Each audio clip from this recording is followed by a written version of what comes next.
Não importa o tamanho da doença. O câncer, nesse caso, é tão violento, é tão drástico, quanto era ouvir a palavra HIV há 20, 30 anos atrás. As pessoas que ouviam a palavra você é soro positivo já morria.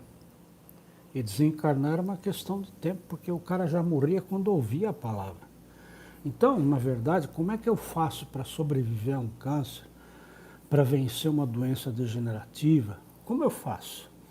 Simplesmente como eu vivo, como eu encaro isso. Se eu tiver muito medo dessa situação, com certeza mais cedo ela vai me consumir, porque o medo é um padrão energético vibratório que produz um determinado tipo de enzima, vamos chamar assim, para tentar explicar, que corrói a sua característica, a sua capacidade autoimunológica. E ela é desviada. Então, todo esse campo de energia, no lugar de substituir células saudáveis por células danosas ou comprometidas, ao contrário, você dá muito mais força para células, para a informação que está fazendo com que uma nova célula vai nascer com aquela referência.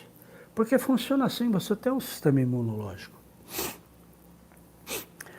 Tanto que a medicina germânica tem uma visão muito diferente da medicina convencional, e o seu descobridor, Dr. Hammer, né, perdeu um filho aos 21 anos de idade, com um tiro acidental que levou, e tanto ele quanto a esposa dele, 6 meses depois, tinham câncer, um na próstata e outro na mama. Então ele percebeu que um câncer nasce de uma primeira célula que recebe a primeira informação de um trauma, do qual ninguém pode resolver a questão para você, é uma coisa muito pessoal, como é o caso dele. Quem vai substituir o filho dele?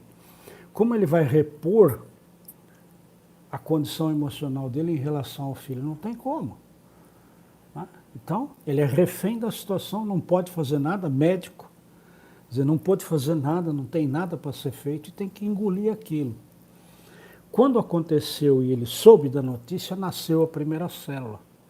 Porque quando ele soube da notícia, startou nele uma emoção, aquele trauma emocional, que causou um impacto muito grande. E colocou naquela célula que estava nascendo exatamente naquele momento, a informação da falta de vida. E as células se multiplicam, se reproduzem e se informam. Os trilhões de células que nós temos no nosso corpo, elas são inteligentes. E uma passa informação para a outra porque elas se comunicam. Então, a partir da primeira célula que nasceu com aquela informação, naquele determinado lugar, que é o órgão correspondente ao tipo de emoção que você está vivenciando, negativamente, né? A segunda célula vai nascer com a informação da primeira, a terceira com a segunda, a quarta com a terceira, assim por diante. Então vai nascendo célula por célula, porque o sistema imunológico faz reproduzir células, mas ele não tem informação de que tipo de célula produzir. A informação está lá, porque está frequente. Está numa frequência vibratória que engana o seu sistema imunológico. Então, vai aumentar aquele número de células até que chega a um ponto que toma conta do tecido, forma um tecido cancerígeno e toma conta de um órgão. Ah, você remove, e se você remover tudo, aí não nasce mais? Não. Tem muitas pessoas que removem e o câncer volta. E por quê? Porque você tirou as células do seu corpo físico, mas não tirou a informação.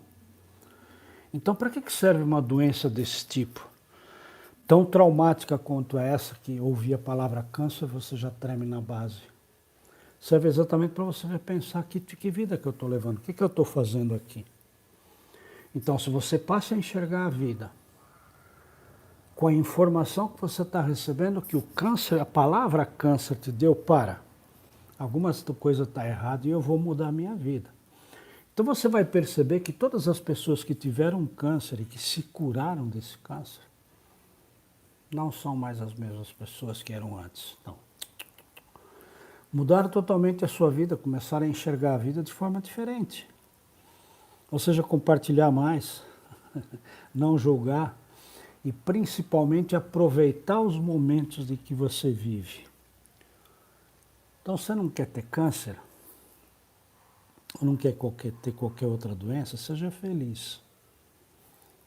E vou dizer uma coisa muito importante, eu sofri um infarto e tive a experiência de quase morte, né? E confesso que para mim foi uma grande lição, eu mudei totalmente a minha forma de viver. Eu era empresário ativo, né? E no dia que eu voltei dessa experiência, porque ter uma experiência de quase morte é algo inusitado, é algo indescritível e cada um tem essa sensação do seu jeito, porque é particular, né? Então, para mim, aquela experiência que eu vivenciei foi fantástica. Quando eu voltei, né, tanto que eu uso hoje o nome Dárcio Cavallini. E meu nome original, eu sou registrado como Luiz Dárcio Cavallini. Nunca mais usei o Luiz. O Luiz ficou morto lá. E quando eu voltei, a minha visão da vida em relação à encarnação, o que eu estou fazendo aqui, mudou. E eu já fazia tudo o que eu faço, já tinha um grande conhecimento da espiritualidade.